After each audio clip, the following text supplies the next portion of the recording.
السلام علیکم ورحمۃ اللہ۔ سورہ نساء مدنی صورت، چوتھے سپارے کا 13واں رکوع، آیت نمبر 12۔ اعوذ باللہ من الشیطان الرجیم، بسم اللہ الرحمن الرحیم۔ وَلَكُمْ نِصْفُ مَا تَرَكَ أَزْوَاجُكُمْ إِن لَّمْ يَكُن لَّهُنَّ وَلَدٌ فَإِن كَانَ لَهُنَّ وَلَدٌ فَلَكُمُ الرُّبُعُ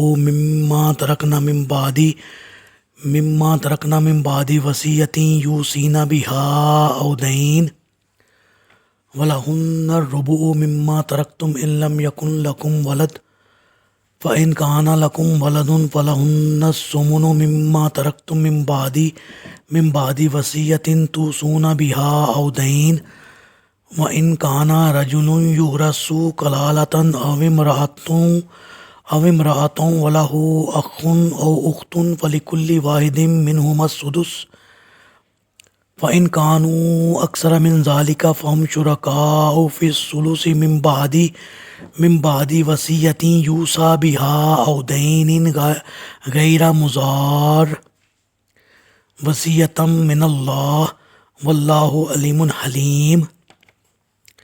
اور تمہاری بیویوں کی اگر اولاد نہ ہو تو ان کے ترکے سے تمہارا نصف حصہ ہے، اور اگر اولاد ہو تو پھر چوتھا حصہ ہے، اور یہ تقسیم ترکہ ان کی وصیت کی تعمیل اور ان کا قرضہ ادا کرنے کے بعد ہوگی۔ اور اگر تمہاری اولاد نہ ہو تو بیویوں کا چوتھا حصہ ہے، اور اگر اولاد ہو تو پھر 8واں حصہ ہے، اور یہ تقسیم تمہاری وصیت کی تعمیل اور تمہارے قرضے کی ادائیگی کے بعد ہوگی۔ اگر میت کلالہ ہو، خواہ وہ مرد ہو یا عورت ہو، اور اس کا ایک بھائی اور ایک بہن ہو تو ان میں سے ہر ایک کا چھٹا حصہ ہے، اور اگر بہن بھائی زیادہ ہوں تو وہ سب تہائی حصہ میں شریک ہوں گے۔ اور یہ تقسیم میت کی وصیت کی تعمیل اور اس کے قرضے کی ادائیگی کے بعد ہوگی، بشرط یہ کہ اس کے قرضہ کی ادائیگی یا وصیت کی تعمیل میں کسی کو نقصان نہ پہنچ رہا ہو۔ یہ اللہ کی طرف سے مقرر کردہ حصے ہیں، اور اللہ سب کچھ جاننے والا اور بردبار ہے۔ جی، اسلام کا قانون میراث نازل ہونے سے پیشتر عرب میں وراثت کے 3 طریقے رائج تھے۔ نمبر 1، ایک دوسرے سے عہد، یعنی کوئی شخص کسی دوسرے کو کہہ دیتا کہ میری جان تیری جان، میرا خون تیرا خون، میں تیرا وارث تو میرا وارث۔ جب کوئی شخص کسی سے ایسا عہد کر لیتا تو اس کے مقابلے میں بھائی یا بیٹے کسی کو بھی ورثہ نہیں ملتا تھا۔ نمبر 2، اور اقربا کو وراثت سے محروم کرنے کا دوسرا طریقہ منہ بولا بیٹا بنانا تھا۔ اگر کسی کی نرینہ اولاد نہ ہوتی تو وہ کوئی متمنا بنا لیتا جو اس کی پوری میراث کا حقدار سمجھا جاتا تھا۔ نمبر 3، اور اگر اولاد میں میراث تقسیم ہوتی تو اس کی صورت یہ تھی کہ حصہ صرف ان بیٹوں کو ملتا تھا جو میت کی طرف سے نیزہ لے کر لڑ سکتے تھے۔ اسلام کے قانون میراث نے پہلے 2 طریق کو تو کلیتاً منسوخ کر دیا، اور تیسرے میں یہ اصلاح کی کہ ورثہ لڑکیوں کو بھی ملے، چھوٹے بچوں اور والدین کو بھی ملے۔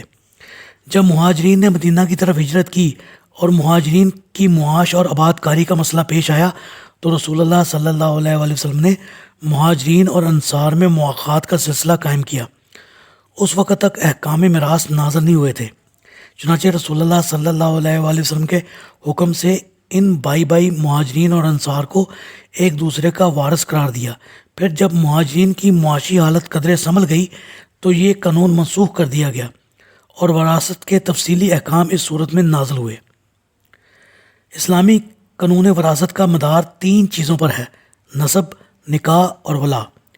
نسب میں 3 پہلوؤں کو اس ترتیب سے ملحوظ رکھا کہ سب سے پہلے اولاد کا، جیسے کہ ابتدا ہی میں اللہ تعالیٰ نے فرمایا یوصیکم اللہ فی اولادکم للذکر مثل حظ الانثیین۔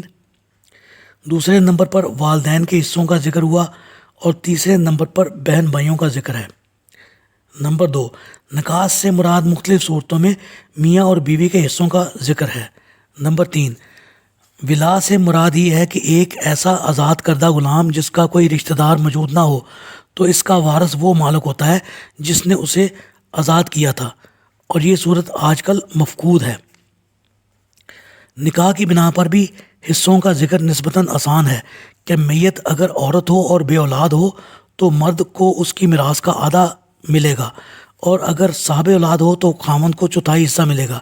اسی طرح اگر میت مرد بے اولاد ہو تو بیوی کو یا اس کی سب بیویوں کو چوتھائی حصہ ملے گا، اور اولاد والا ہے تو بیوی کو یا سب بیویوں کو 8واں حصہ بحصہ برابر ملے گا۔